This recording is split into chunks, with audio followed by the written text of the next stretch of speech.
March 8, 1968. A muffled explosion tears through the hull of a Soviet submarine somewhere in the North Pacific. The K-129, a Gulf II class diesel-electric boat armed with 3 nuclear missiles, plunges toward the abyss.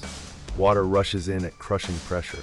The crew, 98 men, have no time to send a distress call. Within minutes, the submarine settles on the ocean floor, nearly 5,000 meters down. Its nuclear reactor and warheads remain intact, a ticking time bomb in the deep.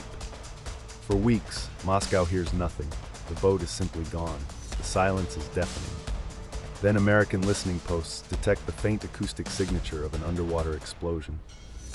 The Cold War's deepest secret has just begun.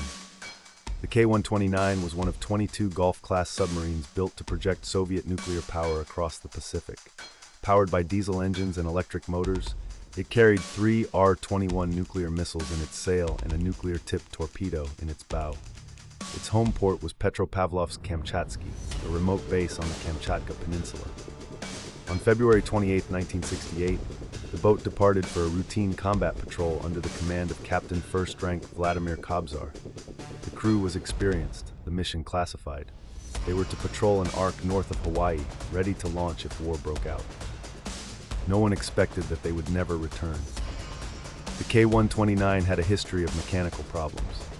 According to declassified Soviet reports, its diesel engines frequently malfunctioned, and the snorkel system used to run the engines while submerged was prone to flooding. On previous patrols, the crew had reported unexplained battery gas leaks and electrical fires. Yet the Soviet Navy, stretched thin by Cold War commitments, pressed the boat into service. The final patrol was supposed to last 90 days. The submarine was not equipped with the latest safety systems. No emergency buoy with a beacon, no guaranteed communication window. If something went wrong, the crew would be utterly alone. The Soviet Navy knew the K-129 was overdue by March 8th, but standard procedure required a 72-hour wait before declaring an emergency. Meanwhile, American SOSUS, the sound surveillance system, had detected an anomalous acoustic event on March 8th at a location roughly 2,300 miles northwest of Hawaii. The signal was consistent with an implosion or explosion at depth. U.S. naval intelligence immediately suspected a Soviet submarine loss, but they said nothing. For the next 2 weeks, Soviet search aircraft crisscrossed the Pacific, finding nothing. On March 22nd, Moscow officially declared the K-129 lost. The decision to keep the patrol route secret had made rescue impossible. The exact cause of the K-129 sinking remains disputed. The most widely accepted theory, based on U.S. acoustic analysis and later examination of wreckage, is a catastrophic battery explosion. The Gulf class used lead-acid batteries for submerged propulsion. If a hydrogen gas buildup ignited, the resulting blast would have ruptured the pressure hull, allowing seawater to flood the boat in seconds. A Soviet investigation suggested a collision with an American submarine, but no U.S. sub reported any incident. According to declassified CIA documents, the acoustic signature showed a single sharp blast followed by the sounds of hull collapse as the boat sank to the bottom. The Soviet Navy quickly classified the loss. Families were told only that the crew died in a training accident. No public announcement of the nuclear weapons aboard was made. Meanwhile, the U.S. Navy, having pinpointed the wreck using SOSUS, began planning a top-secret salvage operation. The goal: recover the K-29's nuclear missiles and code books before the Soviets could. The CIA was brought in, and a cover story was crafted. Billionaire Howard Hughes would build a deep-sea mining ship. In reality, the Hughes Glomar Explorer was a salvage vessel designed to lift a 1,750-ton submarine from the ocean floor. In July 1974, the Glomar Explorer arrived at the wreck site. A massive claw, nicknamed Clementine, descended 4,900 meters to the seafloor. The plan was to grab the submarine's forward section, which contained the missiles, and lift it into the ship's moon pool. The operation was a technological marvel, but as the claw began to haul the wreck upward, disaster struck. The submarine broke apart. Only a section about 12 meters long reached the surface. Inside were the remains of 6 sailors, but no intact missiles. The CIA had spent over $500 million for a partial recovery. The rest of the K-129 remains on the ocean floor.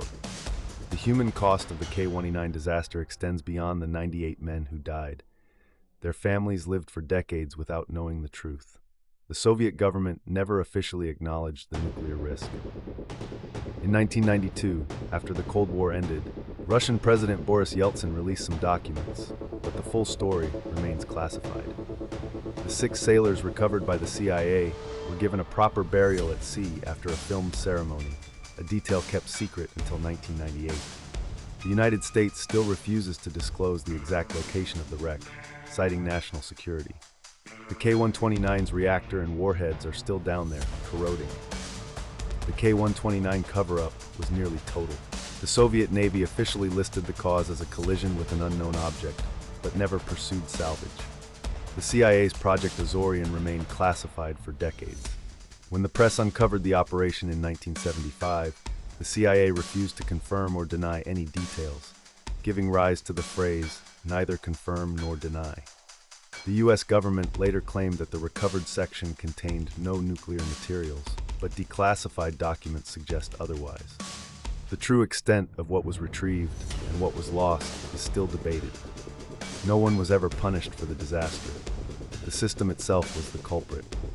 The legacy of the K-129 is a cautionary tale about the risks of nuclear secrecy. The submarine's reactor and warheads remain on the seafloor, a potential environmental hazard. The loss prompted both superpowers to improve submarine emergency systems, including better batteries and emergency beacons. But the Cold War mentality that allowed 98 men to vanish without a trace, and a nuclear weapon to be lost, still echoes. The K-129 is a reminder that the most dangerous accidents are the ones no one ever hears about. If this story gripped you, subscribe to Nuclear Disasters for more deep dives into history's darkest nuclear moments.